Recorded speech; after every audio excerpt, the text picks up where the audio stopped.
So your power of attorney can alter your beneficiary. They cannot make themselves the beneficiary. That is the one caveat to it, because they can't take anything from you. But they can change the beneficiaries on your accounts, because your beneficiary statuses on your 401ks, your checking accounts, your IRAs are contracts you have with the bank. And when you sign on a power of attorney, you're giving them the ability to enter and negotiate contracts with you on a generic power of attorney form. So that is what they use to say, great, I'm changing the beneficiaries. If you ever put, you did not want any of it to be going to a certain person, is that valid or not?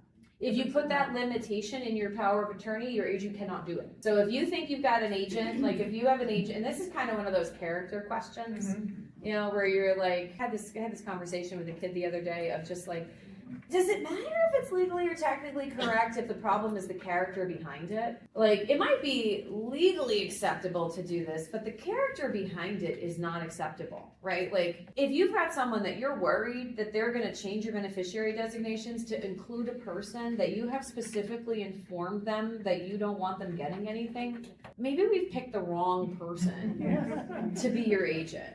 Like, that, the person you're trusting with this, they can sell your house out from under you while you're living in it. Like, that's how much authority you're giving them. So you want to make sure that you pick the right people, right? That they don't give you a fright every time you talk to them about like, well, I disagree with how you've assessed, you know, Susie over there.